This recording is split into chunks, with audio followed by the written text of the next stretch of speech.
So you're seriously thinking about moving to Vancouver. Congratulations. That's amazing, exhilarating to think about this big move that you're making to a completely different city. But of course, it's also going to be terrifying, frightening, moving to a place that maybe you know a little bit, or maybe you don't know at all. And that's why you're here. I want to tell you 10 things that you don't know about Vancouver that you need to know before you move here. Don't do anything before watching this video. All right, 10 things you must know about living in Vancouver. You ready? Here we go. Number 1, lifestyle. People that live in Vancouver are sacrificing to be here. They're sacrificing the ability to make better money elsewhere usually. And also just the cost of living. Buying a place in Vancouver is expensive. But what they're sacrificing for is the kind of life that they want to live. Usually they're prioritizing that over everything else. And this is a beautiful place. And the outdoors is so accessible. It's right at your doorstep. Everywhere you turn, it's just jaw-dropping beauty, unless you're on the downtown east side. But that's another story. What people want when they live here is access to the outdoors. And they're also living generally a healthy lifestyle. So the people that live here are amongst the healthiest in North America. They're very active. Outdoors activities are so accessible. Everybody has a hobby, whether they're triathletes or swimmers or sailors or skiers, rock climbers. You know, most people have something that they're doing on the weekends, getting outside, because that's what you're paying for when you live here. Number 2, Vancouver is small. It's only 115 square kilometers. Now that pales in comparison to the size of Toronto, which is over 600 square kilometers. We have about 700,000 people that live in that space. So the residents are very tightly put together. It is one of it is Canada's densest city at 5,500 people per square kilometer. And that makes the city pretty interesting. It gives us some challenges about getting around, transportation, rush hour, development, and that type of thing. But we also get some benefits like an incredibly interesting and diverse city. But it is important to know just how small Vancouver is. When you zoom out a little bit, Greater Vancouver is actually quite a bit bigger. We have 2,800 square kilometers. There's 21 municipalities that make up Greater Vancouver. And there's roughly 2.8 million people that live in that area. So most of BC is concentrated in this very little corner of the southwest corner of the province in Greater Vancouver, but the city of Vancouver makes up a very small part of that. Number 3, neighborhoods.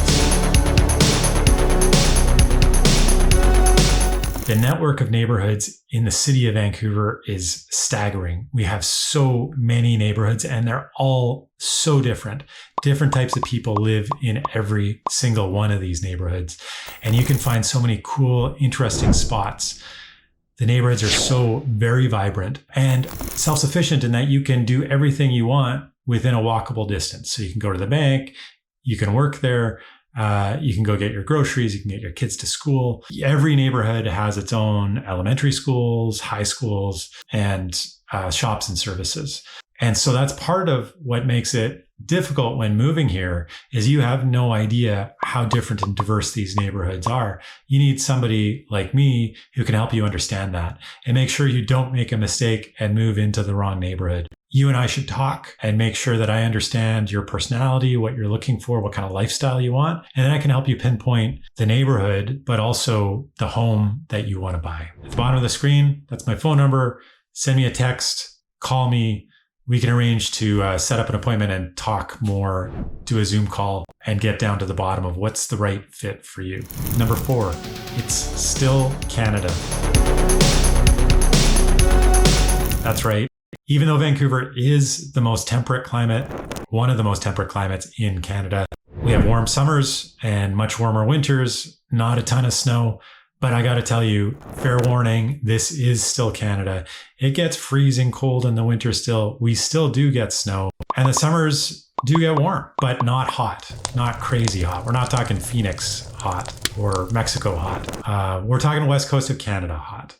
So in the winters, at most, we're sort of getting down to occasionally -10. That might be only -5 some winters, or as extreme as -15 and the odd occasion.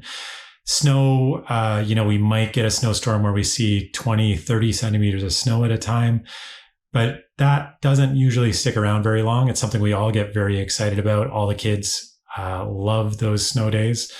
You got to make the most of them because they don't typically stay around. In fact, when I was a kid, my parents would wake me up in the middle of the night if it was snowing because it wasn't going to be there when I woke up in the morning. And that was the only chance I was going to get at seeing snow. That's what it's like being a Vancouver kid. And White Christmas is incredibly rare. And in summers, temperatures are roughly as high in their low 30s. It's been getting a little bit warmer in the last couple of years, but traditionally nobody in Vancouver has an AC unit. And that can give you an idea of what our summers are really like. Sure, a week, maybe 10 days every summer you wish you had air conditioning, but that's about it. It doesn't go on for months. So most developments, most construction in Vancouver does not have air conditioning, although that is something in more recent years that's been added.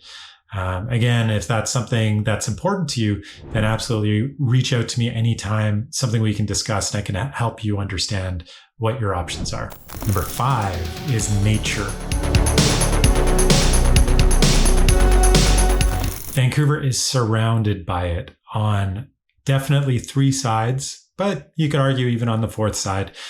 We have ocean to the west. To the north, we have the mountains. To the east, a little bit of agricultural land, and then we get to mountains. And to the south, we have the US border, but also a lot of nature in that direction. So you could be just half an hour out of the city and in nature, and you would not see a living soul for days potentially. And ultimately, I mean, you could walk all the way to Russia, across the North Pole, just leaving the North Shore. You could avoid people that long if you really, really wanted to.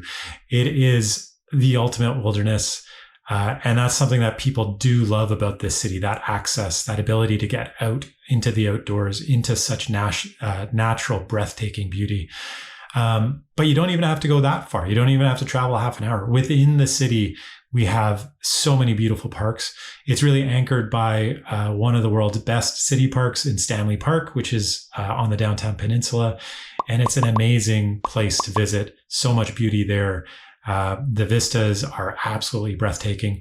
And the University Endowment lands towards the western tip of the city of Vancouver, where UBC is, that is natural, dense, old growth forest. And that is also a beautiful place to visit. If you love the outdoors, this is the place that you're going to want to be. That is absolutely sure. Vancouver is a big city that still has a small town feel to it.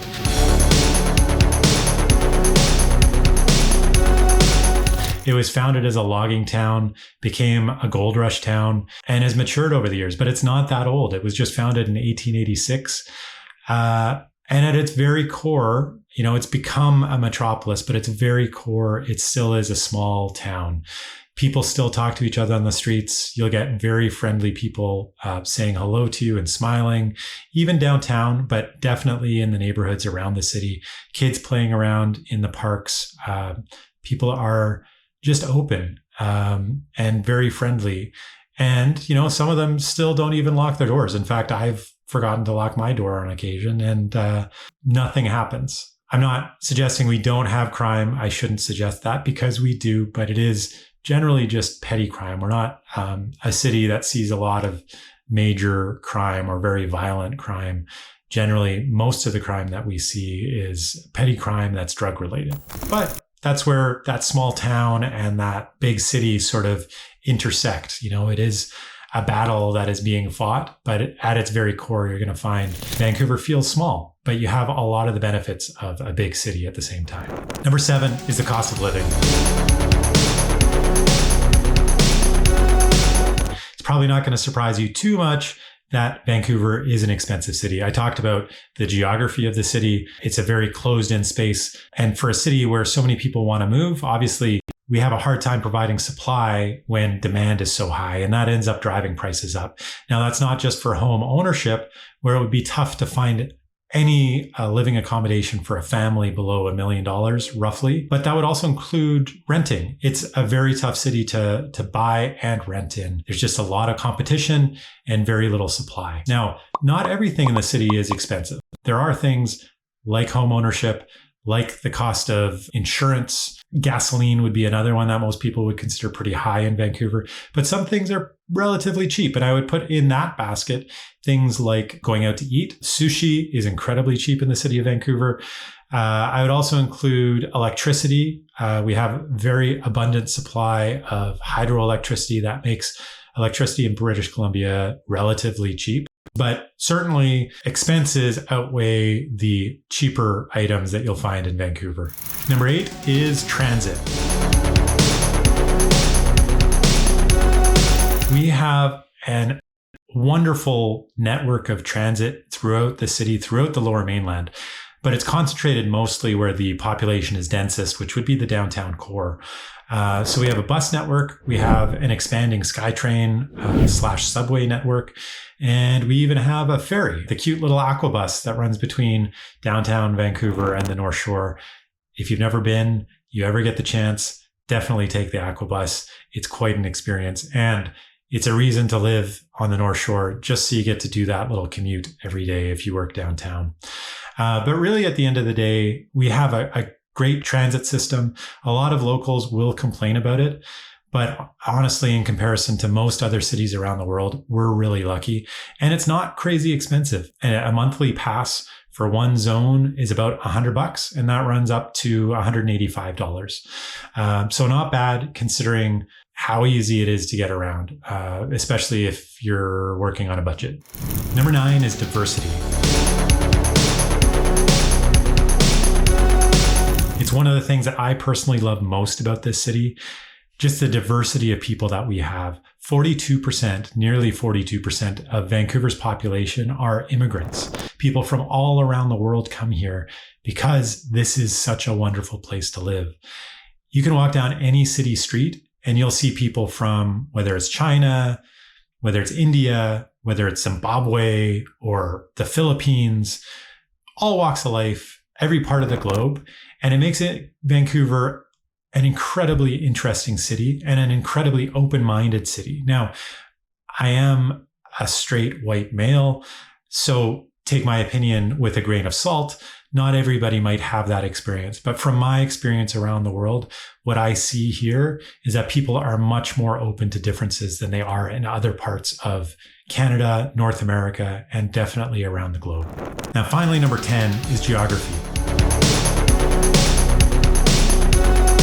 I need to give you a little bit of a geography lesson before you come to Vancouver. For some reason, we're obsessed with using the term West in our descriptions, naming places. So it gets a bit confusing. And many people that live here are confused by it. Even people that have been here decades or have even been born here. I've heard people misuse some of these. Primarily, that's because we have West Vancouver, the West End, the West Side, and New West. Those are not only different areas in the city or potentially neighborhoods, but in fact could be totally different cities. So it's very important that you get those straight. Now, West Vancouver is an entirely different municipality to the north of Vancouver, just below the North Shore Mountains. A much smaller city, beautiful place, very high end. And then when you cross the water over to the downtown peninsula, we have the West End, and that is a neighborhood, just a part of the downtown. Then we also have the West Side.